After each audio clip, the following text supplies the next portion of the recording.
Hello, and you are back in the Velvet Room with Jokerthefool. This is our 16th episode, and today we'll be discussing how the Rippaverse is being sued over the Isom name and the concept of moral capital. So we're going to jump right into it with a development in this Rippaverse lawsuit situation where the Good Shepard Ministry, which owns the International School of Ministry, or Isom, is suing Rippaverse LLC over the use of the name Isom because you have the book Isom 1 and Isom 2, both multi-million-dollar campaigns, very prominent, and when you become very prominent, you'll have people coming after you. Eric July is no stranger to that. You've got the whole monetize your haters section of his channel, which I'm very entertained by. A lot of people are as well. There's a lot of people who have this burning hatred of the Rippaverse, and it's led to this lawsuit, in my opinion, where it's pretty much an erroneous trademark trolling to try and tear down the Rippaverse, because you look at the International School of Ministry being an acronym for Isom, the fact that Isom is used by, it's, a last name for doctors, there's, it's an acronym for like International School of Obstetrics Medicine, all these sorts of things. So Eric July's company, Rippaverse, isn't the only one to use Isom, and Good Shepard Ministries isn't the only one to be using Isom, and the things that they mention seem to be quite erroneous in terms of the actual confusion being caused by people who are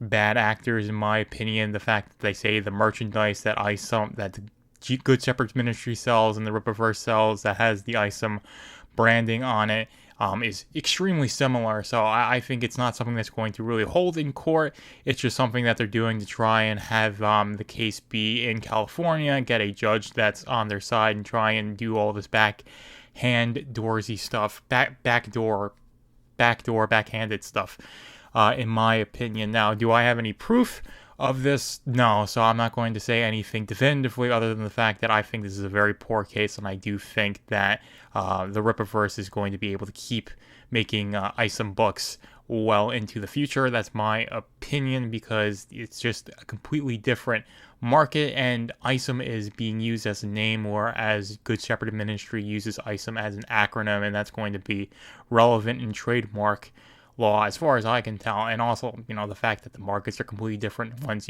religious education, the other is printed media. So you've got all these things that are points for the Rippaverse being able to keep and use the Isom name. Now, of course, the walls are closing in. He didn't do anything right.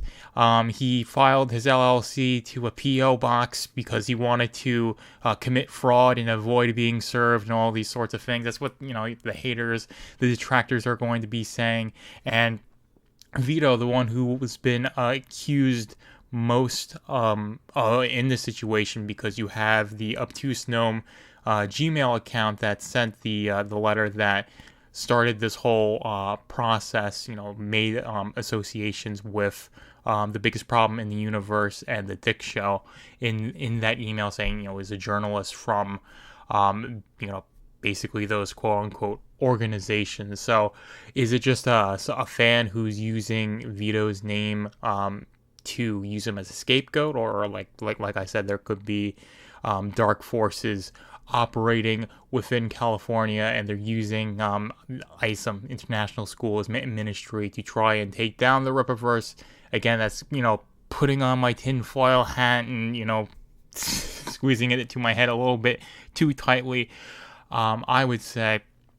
But I do not think that, one, this is going to hold, and two, I can't say definitively if Vito is the one who's, his fat ass is sitting behind a computer trying to make all of this happen. I can't say that for sure. What I can say for sure is that Vito has not been acting in good faith, and to act like he had any intention to ever do so is laughable. So you'll see, he made a tweet saying like, oh, I was willing to say that, none of this is, legitimate or whatever.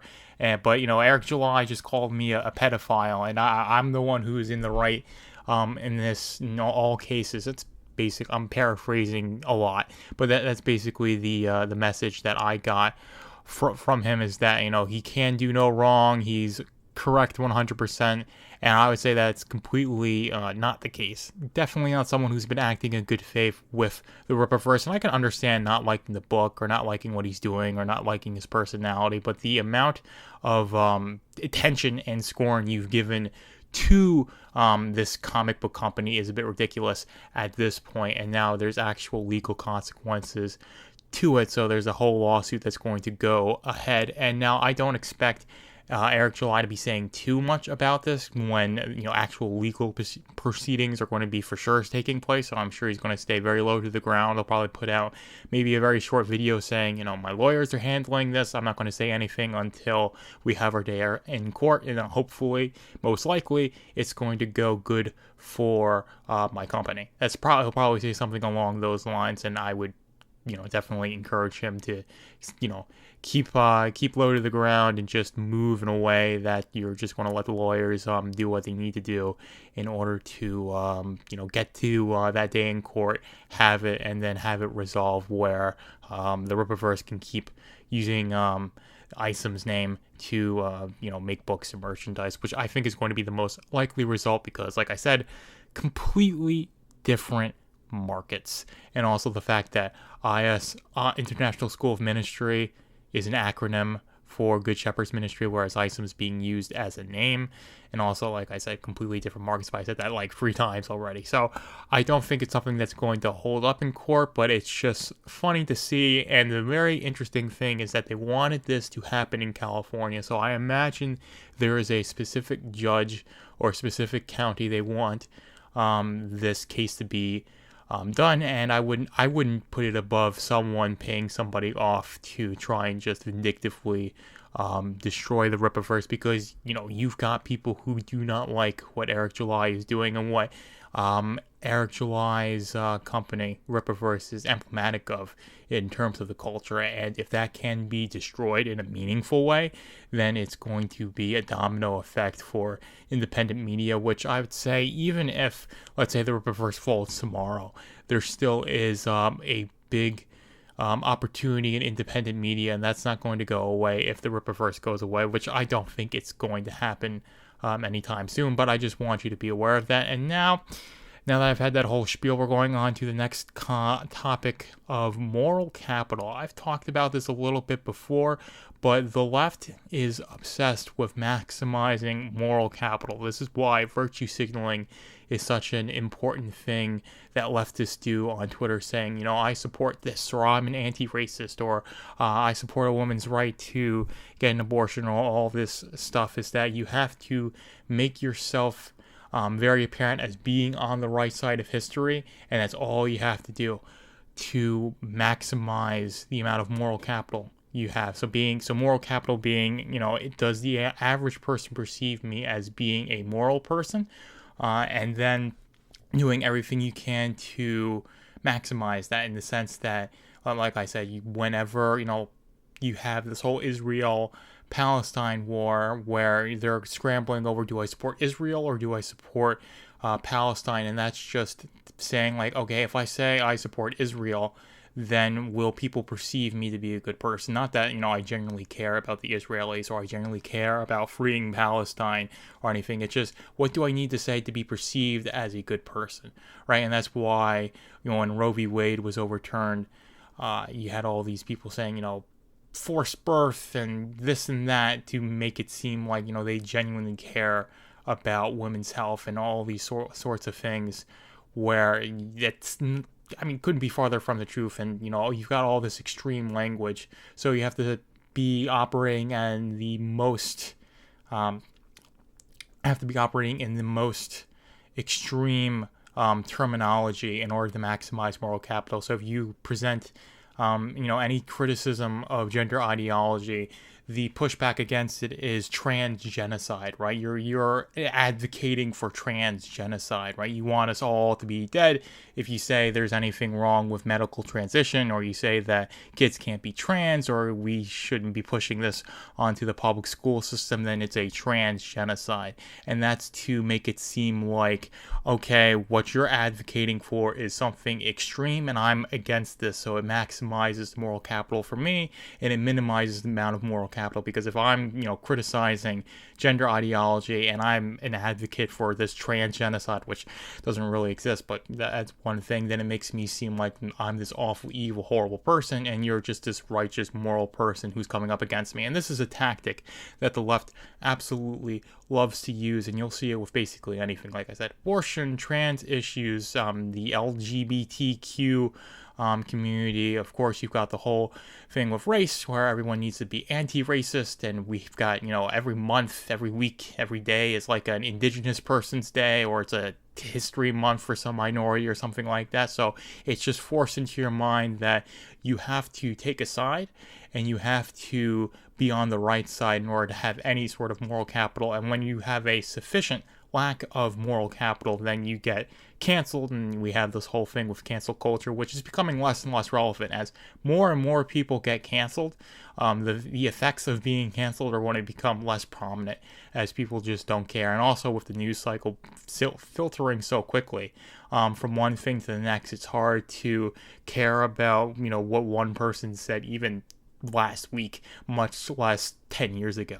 So I do think this concept of moral capital, which has got everyone walking on eggshells, because it's like, do I support the current thing that's, down to be with? Is this something that's going to get me canceled? Is this the thing that's going to make me seem like a good person? Not actually being a good person, doing the kind, compassionate and caring thing, right? Because that doesn't mean, you'll do something that's kind, compassionate and caring genuinely, and it might come off the wrong way, or it might be negative for someone in the moment, but for the long term, it's what's best for them, right? But, of course, you're not going to get this instant gratification, feel-good result, and people will use that against you. And that's what the left has done. They weaponize this concept where everyone has to be focused on maximizing their moral capital. So you got to virtue signal to everybody, you got to self-censor, and then you have to minimize the moral capital of your opponents, which is why you're operating in this sense of extremes, where everything's a genocide, everything's the end of the world, everything's the worst thing in the world. So it's always DEFCON 1. I believe that's the defense condition 1 being the most extreme, right? It's always DEFCON 1. It's always the end of the world. We're always on the cusp of a genocide of the queer people and the minorities, and whoever the left is going to deem as a protected class, right? And you have to operate in that, saying, and anyone who is against what the left is pushing, they're for these extreme, bad, awful things happening, so it minimizes the moral capital, and then they seem like they're bad, awful, evil people, and the people who are trying to maximize moral capital seem good and righteous and kind and caring and compassionate and all the other things that are good. So this is the concept of moral capital. I know it was a bit of rambly. It's just the strategy is to maximize how good you are, how good of a person you are perceived as. And it's not at all about being a good person. It's about being perceived as a good person. And you do that by even making the perception of yourself better, or making the perception of the people you deem to be your enemies worse. And the left does this very well. Both sides, making themselves look better, making their enemies look worse. They've done that very effectively, and that's why they have this strong foothold in the culture. So it's something you should be aware of, and something you should just disregard when leftists try to virtue signal or cancel people or all these other ridiculous things that they do to try and maximize the amount of moral capital they have and take away moral capital from people who they perceive to be their enemies, or who are their enemies. And with that long, rambly episode, I'm going to sign off, and we are going to head into the intro. I hope you enjoyed this one. Thank you for being in the Velvet Room with Jokerthefool. Be sure to follow my Substack, velvetroompublishing.substack.com, to read Machine to Man and all my other projects.